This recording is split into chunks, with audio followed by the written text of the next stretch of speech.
Good afternoon, and thank you for selecting my lecture on the psychology of choice. My name is Claudia Townsend, and I'm delighted to be here with you today. Before we begin, you can submit questions at any time during my presentation by using the Q&A feature located to the right of your screen, and at the end, I'd be happy to answer some questions. After my presentation, I'll answer some questions, and then I will be attending the networking session where I'd love to speak to some of you in more detail. So without further ado, let's start to talk about the psychology of choice. So this is a lecture I'd like to give that covers kind of a very broad topic. And what I want to do today is kind of talk to you about three aspects. So I want to talk to you about what is behavioral decision making. And in that context, I want to talk to you a little bit and explain what a heuristic is. And then I want to make it a little bit more personal. My research, in fact, focuses on product aesthetics. And so I'm going to go into more detail on that particular topic, just to give you kind of a little snippet of the type of research that's going on here at UM.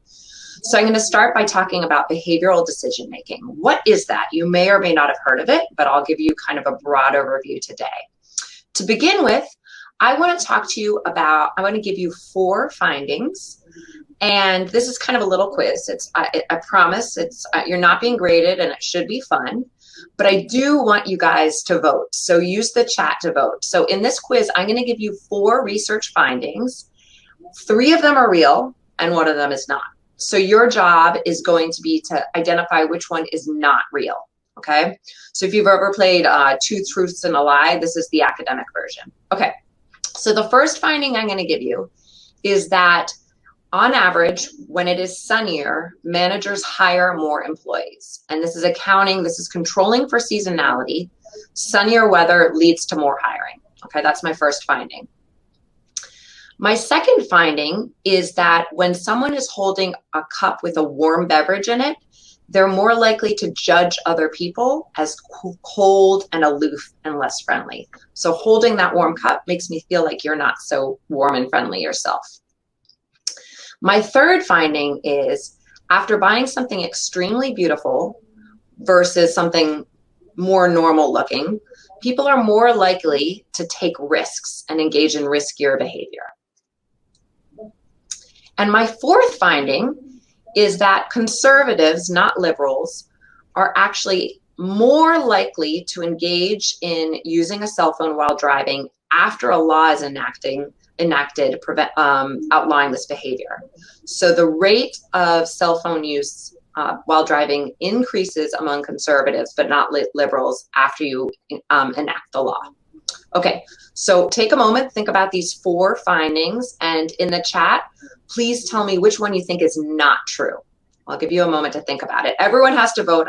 I encourage class participation. And now I'm going to tell you. In fact, the one that is not true is is B. B is not true. In fact, the opposite is true. And just another tidbit, the other 3 findings are all findings that came out of the University of Miami. So you'll see the citations, and those in green are professors here at University of Miami in the business school who are producing this research you see here today. So these findings are all part of a field called behavioral decision making. And I want to teach you a little bit about what that is. So going back, I don't know if it's been 1 year or 20 years for you, but maybe in college you took economics or maybe you took psychology. So economics is this model, this idea of how people behave. We talk about at the macro level of supply and demand and at the micro level of maximizing utility, meaning kind of picking the choice that gives you the most benefit. Psychology is really more about what's happening inside you, your emotions and how you respond to things. Well, what behavioral decision making is it's really a combination of the two. Okay, so it takes those economic models and says, yes, ideally we should work this way. But in fact, in very regular and predictable ways, we don't always abide by these models. And that's where psychology can come in and explain how we differ from these models. Another way to think about it is to say that ultimately inside you have 2 selves. One is this very rational and logical self, much like maybe Dr. Spock. If you're a Star Trek fan. And the other is more of kind of a biased self that responds more to the environment and and emotions, more like a sheep being led by what's around them. Now, I don't love this metaphor because the truth is that makes it seem like this rational self is the correct part of you and the biased one is the incorrect one. And what I'm going to show you today is that that biased self is actually a great tool you have, because more often than not, it is correct. And it's helping you get through the day. So you can think about these two selves sitting in you right now. And so why do we have this other self, this more biased self? Well, I'm going to walk you through maybe the first 10, 15, 20 minutes of your day. So this morning you woke up and your alarm went off and you had to decide whether to hit snooze, whether to roll over and just not get out of bed, or to jump out of bed immediately.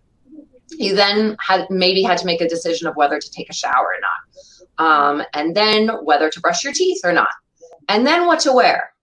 Then when you were done with that, you had to pick which option you were going to have for breakfast, whether you were going to go to your coffee shop on the way to work or on the way to your office in your house. Then you might have to decide what you were going to order. When you get to your office, like me, if you've kind of actually started coming to your office, you had to think about, do I take the stairs or the elevator? The long and the short of it is, all day long, we're making decisions. According to the economic model, with every single one of these decisions, we'd be weighing the pros and cons to decide what was optimal for us at the moment. That's actually very taxing on our brains. And because I'm a marketing professor, you can also think about this in the context of shopping. You go into the store and every decision, there are a multitude of options. We talk about choice overload. So how do you make a grocery trip run if you're trying to maximize each of those decisions? Now, many of us right now are doing our shopping online. That's not making it easier. Now we should have all these decisions within one website, but we also can look at other websites. So if anything, it's worse. So how do we prevent ourselves from going crazy? Well, what the people in behavioral decision making have identified is ultimately we work as cognitive misers. And what that means is we're really trying to save our mental energy because it's kind of a precious resource. And we can't waste it first thing in the morning making decisions what's optimal about getting out of bed or not, whether I should brush my teeth or not, which clothing to wear, because we have to save that resource for the bigger decisions. So what do? Well, we have two things that help us. One is called heuristics and one is called habits. So today I'm going to talk about heuristics. Habits could be its own lecture, but these are two things that help us make our decisions and our lives easier. So what is a heuristic? That's kind of the second topic of today. Heuristics are simple rules that we have that help us make decisions, and they're based on past experience. So for the most part, they've proven to help us, and because of that, we use them time and time again. Today, I'm going to talk about 3 heuristics, some of the first ones that were identified, that, again, you have learned to use over time because it works. The way we discover these and study them is by looking at the conditions under which they don't work, but for the most part, these are very useful tools. The 3 heuristics I'm going to talk about today are the availability heuristic, representativeness, and anchoring and adjustment. So I'll talk to you about these in general, and I'll also talk to you a little about them in the context of marketing, which may be relevant to you when you are on your next shopping experience to understand if and when this may be influencing your decision making. So availability heuristic. I want you all now to take a moment and answer a question, a very difficult question, which is, are there more pet pigs or pet dogs in Miami? Feel free to answer in the chat. So all of you know the answer to this question. Even if you haven't been in Miami in many years, you did not have to go to Google to figure out the answer to this question. And how did you figure out that question? You looked in your head and tried to bring up an example of seeing a pig in Miami as a pet and or bringing up the example of seeing a dog in Miami as a pet. And it was much easier, it was much more available to you mentally to think of a dog. And because of that, you drew the conclusion that there are more pet dogs and pet pigs. And in fact, that is correct. So this is an example of this heuristic helping you. If something is more readily available mentally, it is more likely. It also may be better or bigger. So One way you can think about this is have been experiments when people ask people about the likelihood or the danger in various situations. So you can ask people which is more dangerous, horses or sharks. Well, most people will say that sharks are much more dangerous. In fact, on a yearly basis, there's less than 1 death a year from sharks, where we have only over 20 deaths a year from horses. Why is that? Well, the idea of a shark killing someone is much more available to us. There's movies about it. It's much more graphic. People talk about it. It's in storybooks. We don't really hear about people dying from horses, so it's not readily available to us mentally. This actually influences policy as well. So you can think about deaths in the US from terrorism as well as from auto accidents. We spend a lot of money as a government preventing both of these. But the magnitude we spend is actually quite different. On a yearly basis, we spend 17 billion on deaths from terrorism, per death from terrorism, whereas we only spend about 25,000 from deaths from traffic accidents. Why is that? Because when there is a terrorist occurrence, we hear about it. It's very visual. There's a lot of coverage of it. And so it has an emotional impact on us. And so we're more likely perhaps to call up our state representative and say, we've got to do something about this. So that's an example of our availability heuristic actually influencing policy. In a survey, they asked people to estimate the likelihood of deaths from 4 different causes: tornadoes, fireworks, asthma, and drowning. So the first 2 are very vivid and one people can bring to mind quickly, and frankly, something that does in fact get covered in the media. And because of that, the estimates people gave were much higher than the actual numbers. The second 2 were actually the opposite, which is not something we hear a lot about and not something that gets a lot of media coverage, less available to us mentally. And so in fact, people severely underestimated the numbers. So this is getting a little morbid. I promise the rest of the lecture will not be about deaths. So I want you to think about perhaps marketing. So one thing we know is when a brand is more readily available to us, not only do we think of it as more likely to occur, but it makes us think it might be better. So a lot of the advertisements you see really don't talk about the benefits of a product. They just remind you the product exists. And the idea is the more you just are aware of a product existing, the more ads you see just mentioning the brand, it's more readily available to us. So when we go into the store and we're trying to decide which is the best, that availability leads us to think it's better. So that's often why the leading brands, such as say a Tide detergent, does so well. Okay, so moving on to that one, I want to go to our next heuristic, which is the representativeness heuristic. So imagine now that your friend says there's a recent grad from UM who wants to meet you. They want to meet other people from UM. You're going to meet them in the bar. This grad is from California. Okay, which of these 3 gentlemen would you pick? Probably the guy in the t-shirt, right? Well, after him, you're going to meet someone from New England. In this case, who are you going to pick? Probably the guy in the middle. And finally, the third guy is actually from Miami. And we know that he's probably the guy in the white shirt. Okay, so what did you do here when kind of trying to identify which person is from California, New England, or Miami? You have in your head kind of an image, an idea, a prototype, if you will, of what a person from California, New England, and Miami might look. And you compared these people to this representation and saw how closely they represented your idea of it. And that's how you kind of came to this judgment.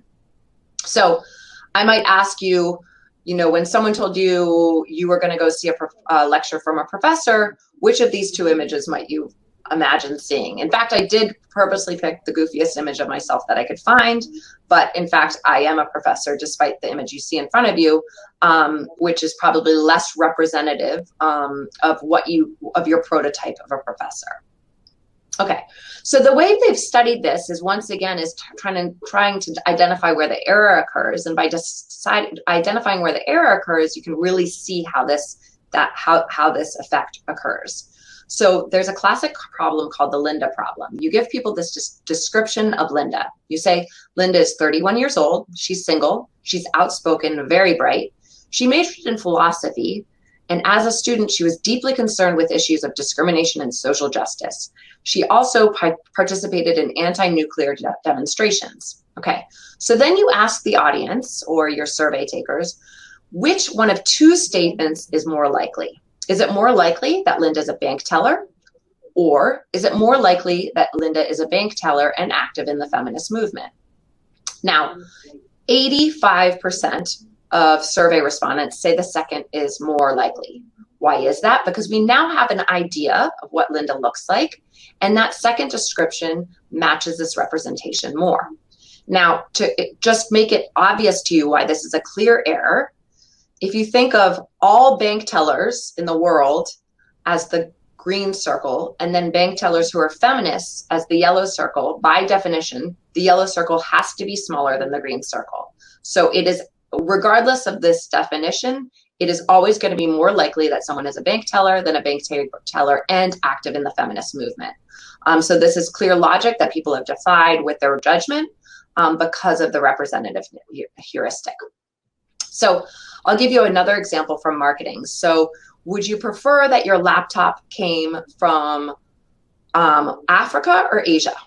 Most of us will say Asia because our representation of good laptops suggests that they should come from Asia. And would you like your wine to come from Mexico or France? And would you like your car to be built in Germany or Poland? So we have ideas or prototypes in our head of what the ultimate computer, the ultimate wine, and the ultimate car look like and where they come from. And part of it might be their country of origin. And so we're going to judge the quality of the product from a cue like country of origin. But this can also kind of be used by the marketer as well. So Haagen-Dazs is an ice cream that actually comes out of New Jersey. Believe it or not, originally from Brooklyn, New York, in fact, and then later it moved to New Jersey. The name, someone sat at their table and said, I really want to come up with something that sounds cold and delicious. And they created the name Haagen-Dazs. In fact, the double umlaut on the spelling of this does not make sense in any language, but they really wanted to come up with a name that sounded like it was from a cold country, with the idea that perhaps then it would seem like it was a better product. Incidentally, it was also someone who had survived World War II, and they wanted to pay tribute to some of the Northern European countries that had helped survive Jewish survivors during the Civil War, the World War II. But more importantly, what we're talking about here is that they used this name to represent something cold, thinking that that would kind of bring to mind something that was more tasty, an ice cream that was more tasty, even though it was actually from New York. Okay, another example of the representative heuristic. So imagine you're on the highway and you're really craving a cup of coffee, and if you turn left, you might go to one place, and if you turn right, you might go to another place. I've actually made these images small on purpose. Most of us are going to go towards that green banner. Why is that? Because in our mind, we have seen so many Starbucks that green banner is actually representative to us of a coffee shop. And sure enough, you might be right in that it probably is a coffee shop. So that's where that heuristic is helping us out. But it can be used kind of a little bit against us, which is to say, once we have that prototype in our head, companies can actually use that to suggest something about the product that may or may not be true. So there's something that we are kind of battling today in the marketplace called greenwashing, which is to say a product that isn't necessarily very sustainable or eco-conscious, presenting itself as such. And one of the ways that occurs is with a lot of green packaging or images of leaves. And when you've got that, we as consumers assume that it is, in fact, an eco-conscious product because we now have a prototype of what an eco-conscious product looks like, and it includes this green wrapping. What I'm showing you are some products that have kind of been called out because they aren't necessarily so eco-conscious, despite the fact that their packaging suggests that they are so, and even their names in some cases. Okay, so now I want to go on to the third heuristic. This one is called anchoring and adjustment, and it is something that we do all the time. The general idea is, how do we estimate things? And the way we estimate things is oftentimes we take whatever's available to us, whether it's a number or a feeling, and then we say, okay, given this, how far do I need to move to get to the correct answer? And the idea here is we use that number as an anchor and then we adjust away from it. But overall, we tend to under adjust. So what that means is that original anchor has quite a strong pull on our estimates. So I'll give you an example again from the research. So you can show people some French fries, and half the people you say, I'd like you to estimate whether there are more or less than 100 calories in these French fries. The other group of people you'll say, I'd like you to guess whether there are more or less than 2,000 calories in these French fries. So you have them do this estimate, and then you're going to ask them about a completely different product, in this case, a hamburger. And now you're going to say, okay, estimate the calories in the hamburger. So note, it's not even the same product. So that original number given, whether it was 100 or 2,000, should not influence the decision in this second case, but it does. Those who were originally asked about 100 calories give lower estimates, whereas those who originally asked about 2,000 calories give higher estimates. So that original anchor, even though they know it doesn't have anything to do with the hamburger, actually does influence their later guess, because they used it as an anchor and then they under adjusted away. Incidentally, in case you're wondering, there are about 540 calories in that hamburger. So somewhere between 100 and 2,000. Okay, so where do we see this in marketing? So you might often go to the grocery store and they'll say something like, 10 bottles for $10. So we all know as shoppers that actually means that it's $1 a bottle, and you don't need to buy 10 in order to get the discount. But what that does is it anchors us on this idea of buying 10. And so whereas before we might have been planned to buy 2, we start with 10 and we say 10's way too many. But then we under adjust so that instead of buying 2, maybe we end up buying 6. So that anchor at the high end pushes the number we buy kind of in the direction towards the anchor. In a more controlled setting, they did exactly this. In a store, they randomly showed people 2 signs. The sign said 10% off soup. Half the people saw a sign that just simply said 10% off soup. Those people on average bought 3.5 cans. So between 3 and 4 cans a customer. The other half of the people saw a sign that said 10% off soup, but limit only 12 cans a customer. What happened? People actually ended up buying more. On average, they bought 7 cans. Why is that? They saw this anchor of 12 cans and they thought to themselves, well, that's way too many. But when they adjusted less and ultimately ended up at a significantly higher number than if they had never seen that number. So again, we know that original anchor can have a big effect on us. So I want you to kind of keep that in mind whenever you find yourself trying to estimate something, because it is something with a little effort you can kind of try to overrule it.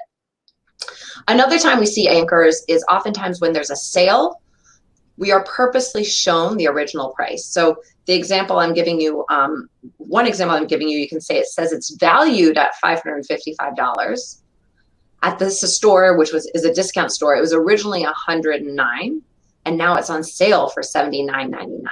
So they've given you 2 very high anchors that makes it seem like, okay, this is a very good value, because my adjustment down I'm going to start at the anchor of either 555 or 109. You'll see this always when something's on sale.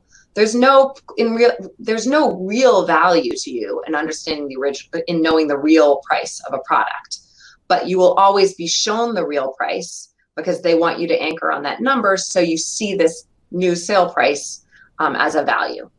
They're providing the initial anchor to show you the value or the savings that you're getting. Okay, so I've talked to you today about 3 different heuristics.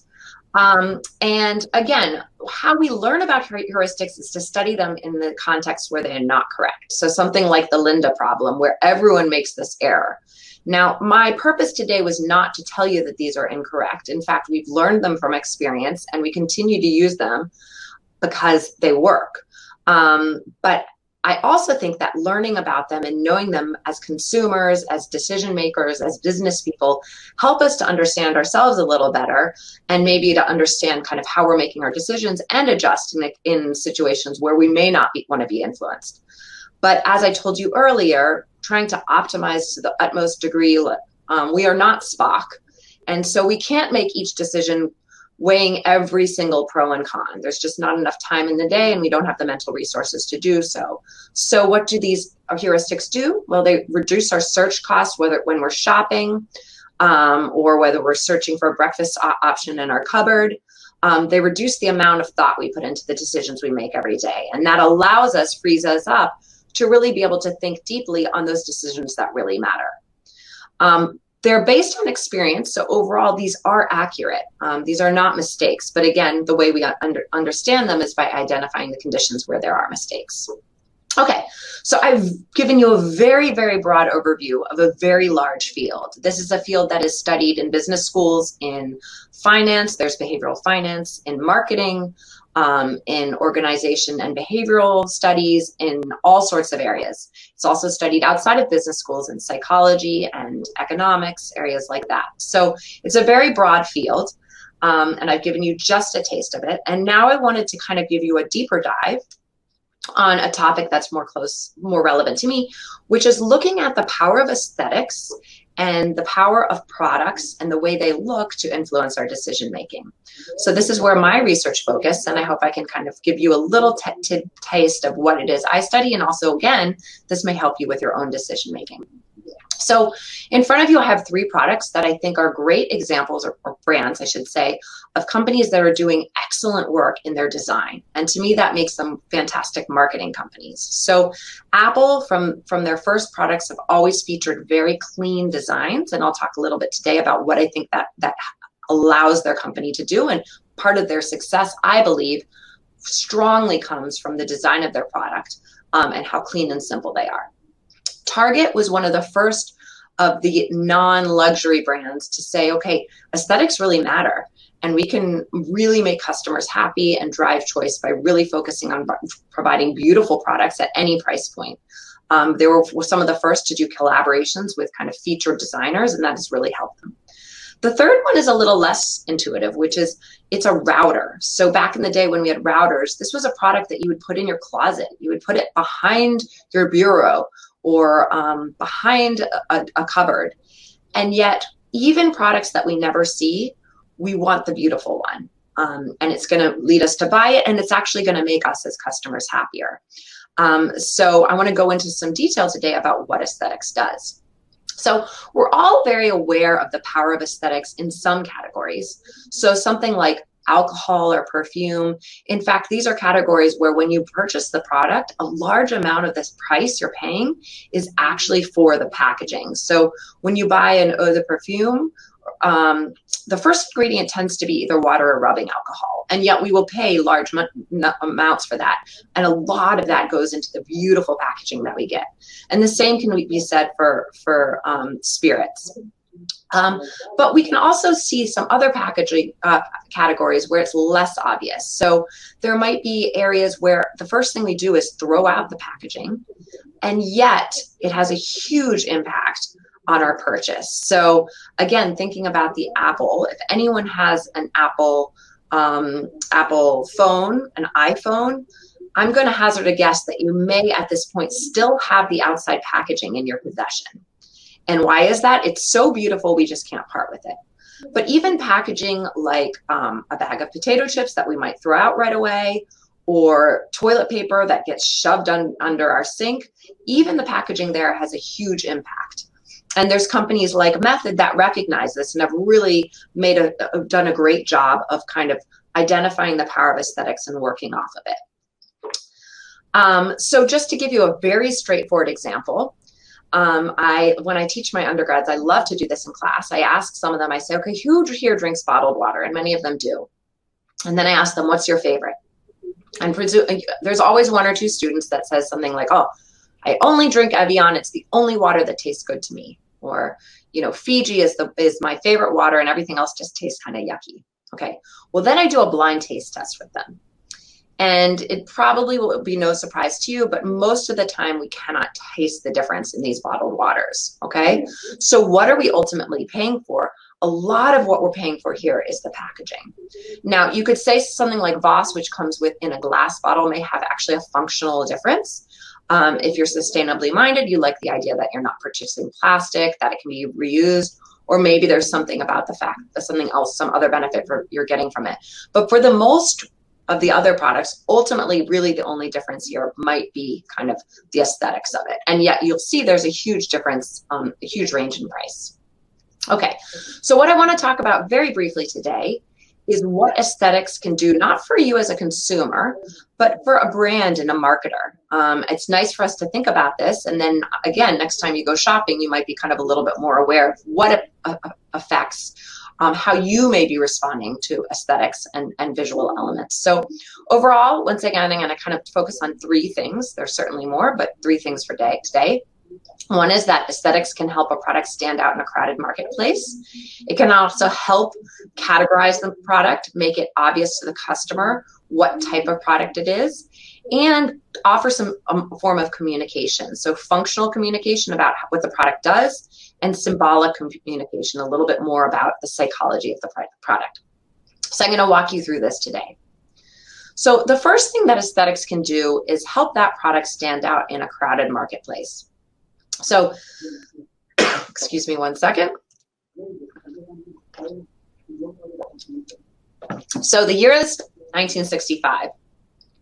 At this time, yogurt was not a big product in the world. And what happened was a couple several farms in France created kind of a conglomerate and kind of became a union, almost like a union. And they came up with the name Yoplait to sell their product. At the time, there were small brands here and there. Obviously, the brands that I'm showing you on the slide were not the ones present at the time, but you could get an idea of what it looked like. And Yoplait really wanted to, this new brand Yoplait really wanted to get people to try their new product. And so they wanted to stand out. The marketplace was crowded and they needed to do something different. So what did they do? Well, they did something counterintuitive. They actually flipped the shape of the product.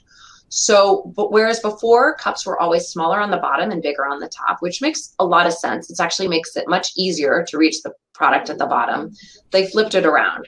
So now the top was actually smaller than the bottom. Not nearly as functional, but what it did was it made this product stand out. And so when people were used to going for the brand they always went for, they actually went for this new French brand. And this was their way to break into the international market and do very well in the US and elsewhere. So just by taking a design cue and doing something different than what everyone else was doing, they were able to kind of stand out from the crowd. There are a lot of brands on the marketplace that really their aesthetics and their packaging is really kind of what differentiates them from others. This little blue box I'm showing you there, I can imagine that many of you know what brand that is without knowing what's inside it or seeing a brand, and that's Tiffany, and they've really owned that color. People refer to it as Tiffany blue. Altoids has this reusable packaging that people use again and again. And, you know, it's hard to differentiate yourself when you're selling mints, but that packaging has really made them something that others, that sets them apart from others. So the packaging can really be what makes your product different from others. When a product is particularly eye-catching, it can actually suggest that it's something unique. And brands have done this in the past to suggest innovation. So now, if you look at the pictures in front of you, without me telling you, you could all probably tell me that these cars that I'm showing you are not the most current models of anything. And you're in fact correct. So these cars were models available in 1965. And how do you know that they're not current? Is they have this kind of boxy shape and these sharp angles, okay? And that was the norm at the time. Ford at the time came out with the Ford Taurus. And the Ford Taurus was really the first car in the marketplace that had these rounded edges. And at the time, it was crazy. It was different. It looked like a spaceship. It also kind of suggested something about being perhaps aerodynamic. Now, they did a lot of different things when they sold this car, but one of the things they did was this new shape. And what happened was this new car came on the road and it was different. And now suddenly every car on the road that didn't have this round bubbly shape looked old. It looked dated. And so if you wanted a new car, you needed this round shape. And this has been one of the best-selling cars in history to date. And in fact, what happened is shortly thereafter, every car that came out started to come out with this bubbly shape. So the uniqueness that they offered suggested something different. And it was just really a design tool, but it suggested something was different about kind of the product, the way it worked, novelty and kind of innovation that ultimately everyone ended up copying to a certain extent. We're now seeing, if you look, that there's kind of been a flip going back, because now this is no longer novel. And so we're seeing kind of more of the straight edges coming back as something novel. Okay, so here I have a product that you may or may not be familiar with. I've made it purposely small. I want you to take a look at it. This is a potato chip product, and I want you, feel free again to use the chat. Do you think this is a more high-end potato chip, something you might serve as a cocktail party, or is this more of a low-end, put it in your kid's lunch kind of product? So think about it for a second.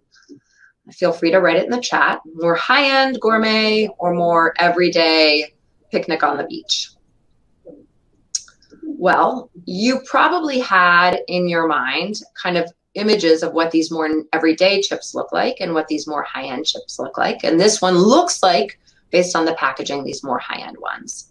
And so if in your mind something just told you that this was more high-end, maybe a little bit healthier, more gourmet, or more interesting flavors, you're in fact correct. But you got that without even, I had to tell you it was potato chips, but you had very little information, just kind of the coloring of the packaging, and you were able to categorize it to this kind of varietal that's more high-end, more of kind of a gourmet taste. And that's the packaging helping you as the consumer and helping the brand impart information about what the product is.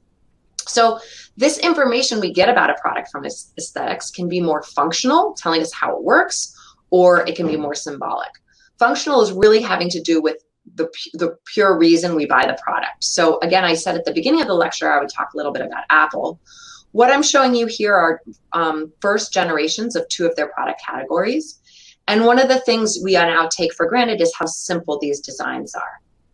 In fact, their first Mac computer, people say it was not only simple, but it almost looked friendly. It may have been had something designed to have what's called anthropomorphization, which means it's kind of designed to almost look like a face, a person. And why is that? So imagine it's the time where computers are these huge, enormous, scary machines that only really mathematicians and scientists use. And now you suddenly have a company saying, no, you should buy one of these and put them in your house and use it yourself. That's an extremely intimidating proposition. So really one of the key things Apple needed to get across was that this product was easy and simple. And one of the ways they were able to impart that information and put consumers at ease was with a simple design, few buttons, easy to look at, easy to understand. And you can think about the same thing with the first iPod. You're asking people to take on a new technology. People are intimidated by new technology, but they offer you a product with really just one button. How can that be scary? How is that intimidating? That looks like something we can all program. So I'm going to argue that these designs offer an idea, a suggestion about the functionality, that they're easy to use, simple to program, they're not intimidating. You can say something like a chair. When you look at a chair, it tells you quite a bit about the functionality. And in this case, there's nothing they can do to change it. What you see is truly what you get. In this example I'm giving you of hair dryers, now one looks more powerful, looks like it will work better. It probably does, but ultimately we don't really know, right? We don't really know about what motors inside it. Same with the truck here I'm showing you. In fact, this truck, the front of it was designed to look like a Mack truck that you see on the road. The front of it was designed to look the same, to impart the suggestion that this is a very strong truck. And it looks powerful because that design emulates those of very powerful kind of long hauler trucks. So it's telling you something about the way it works by the way it looks. We can also look to product aesthetics and packaging to tell us something a little bit more about kind of the symbolic value. So Diet Coke and Coke Zero, Diet Coke actually targets more of a female audience, whereas Coke Zero targets more of a male audience. Who does it appeal to based on the colors? We know a bit about that. Going back to this idea of greenwashing, that's a way that we're getting some symbolic knowledge, whether it's true or not. And things like, is this product more for children or for adults? Something like the color, the shape. Certainly the size has a functional value, right? A child's toothbrush needs to be smaller. Their hands are smaller, their mouths are smaller. But things like the color and the shape suggest something beyond mere functionality that's going to impart kind of a symbolic value to it, some information beyond that. Okay, so I want to tell you a little bit about some of the research I've done on this, just to show you kind of the power of aesthetics. So one project I have, a paper, looks at financial decision-making and the power of aesthetics in financial decision-making. This is an area where we would presume that something like the aesthetics of financial documents wouldn't have any effect. And yet, what we show is that an annual report, if it has a more attractive cover, better use of imagery inside the report, and perhaps more colors inside, it's actually going to lead even experienced investors to invest more in the company. Another area where I've looked at the kind of impact of aesthetics is in donation behavior. So we all probably are familiar with receiving kind of mailings, whether it's just a plea for money or maybe it's an invitation to an event. And perhaps it's a context where you know nothing about the organization. And so really all you have to go on is this piece of paper. Or perhaps you visit a website and it may not offer a ton of information, so all you have to go on is the design of the website. So what this research shows is that we actually evaluate that invitation or that mailer or that website, and we look to it to tell us something about the organization. What this research shows is that when we're evaluating it, we're thinking about two things. One is, okay, can they do their job? Are they professional? Can they get stuff done?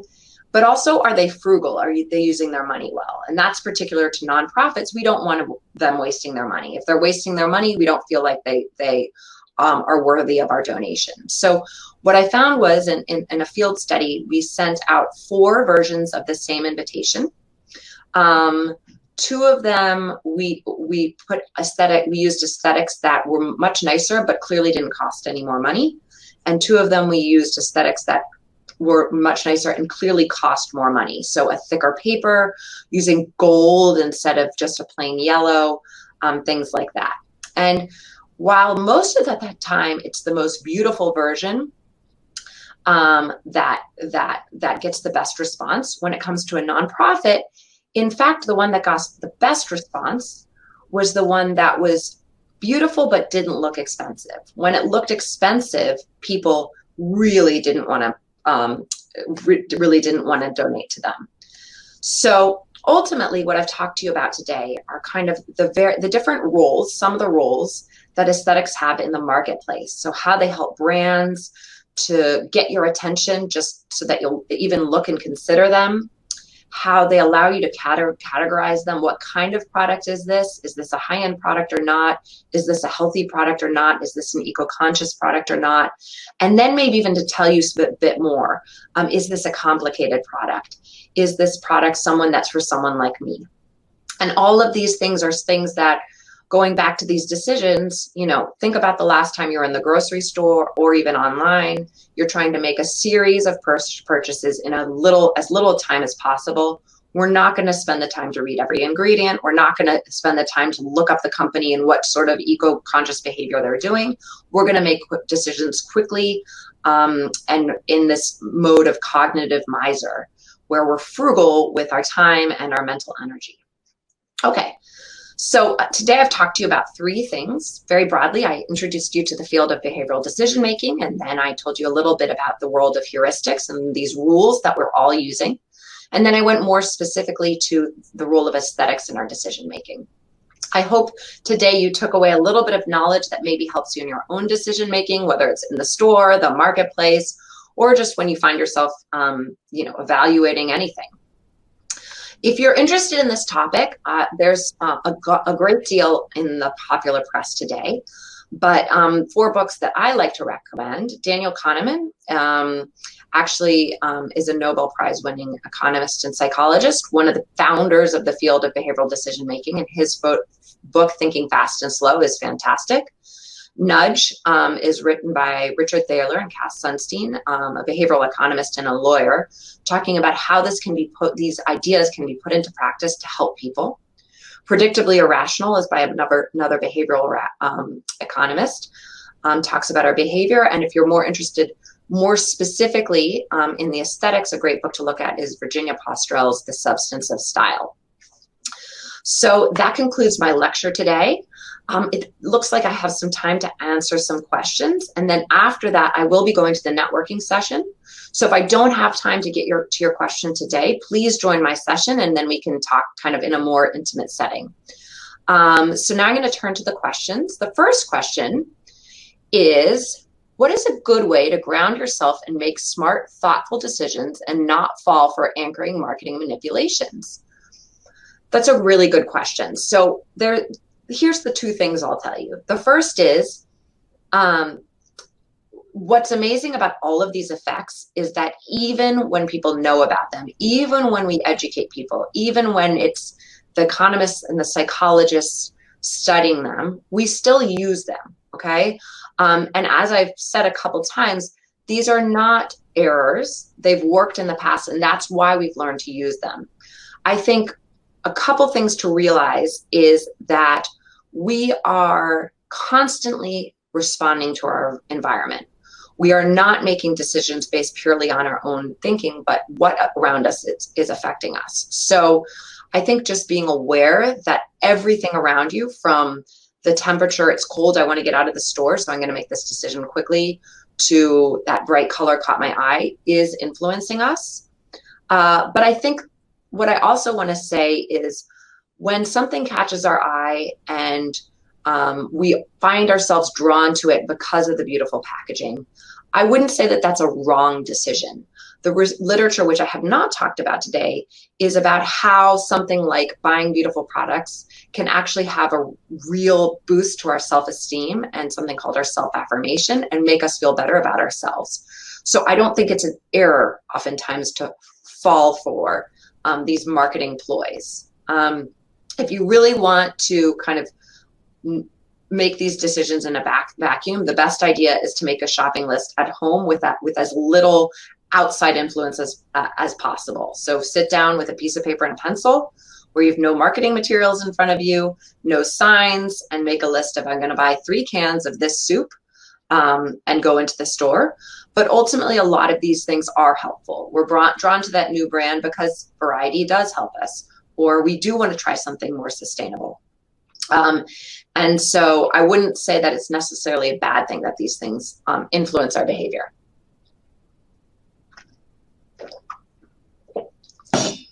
Question 2, how do you think the emphasis lately on general neutral language, references, and images is going to impact the natural inclination of marketers to play to their target markets without backlash? Great question. So this is something I've been thinking about a lot. There's a big push in marketing towards inclusivity.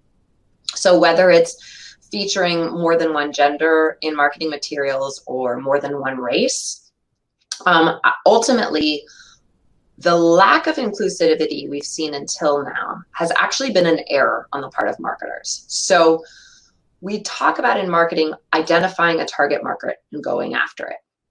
Very often, so based on some of the examples I'll give you. So if you're going to use recycled materials, which may be more expensive, but result in a recyclable product or a product that has that generates fewer emissions or something like that, you're going after an eco-conscious customer.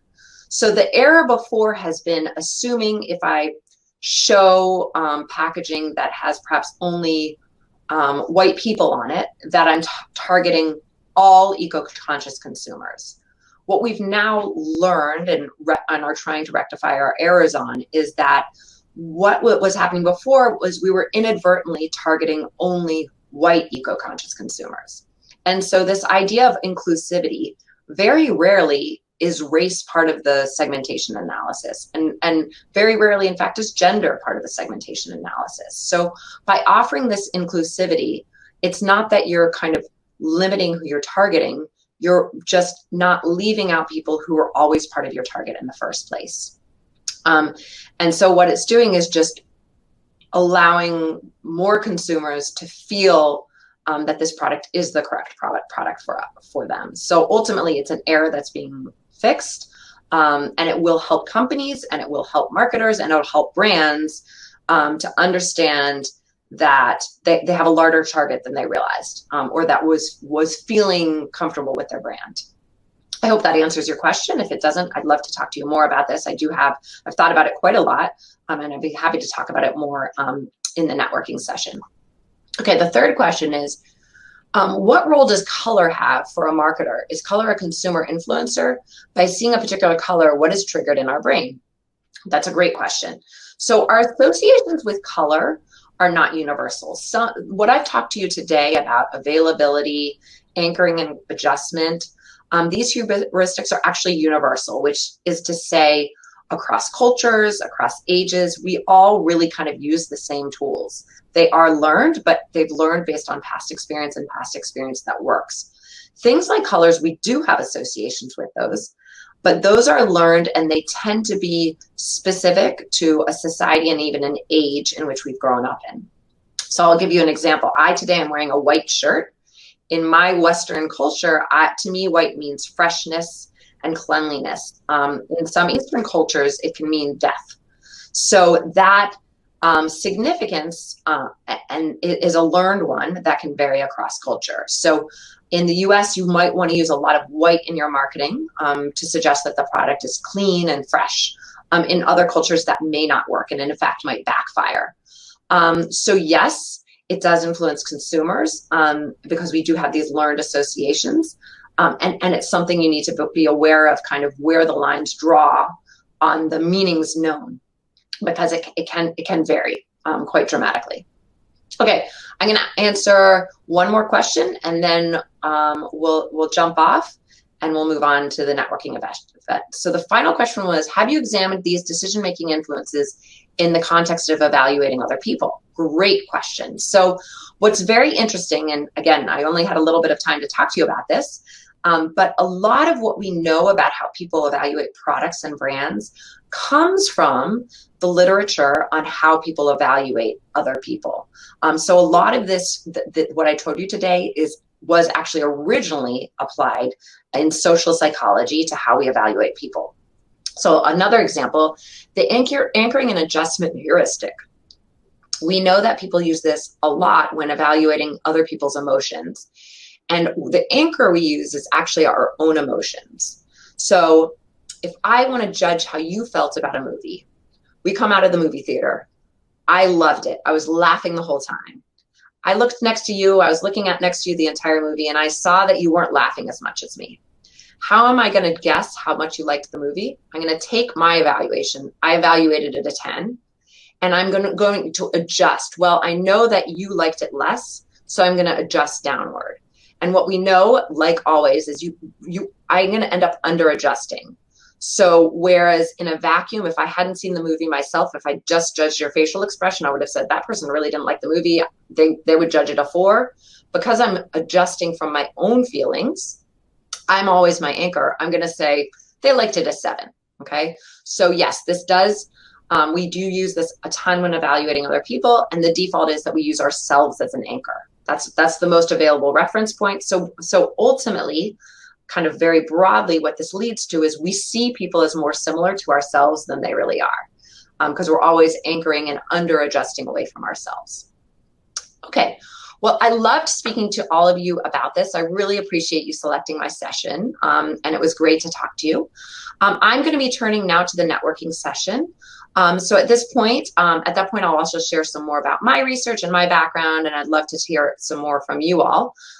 So if you can just click back and join the closing and networking session, I'll see you there shortly. Thank you so much.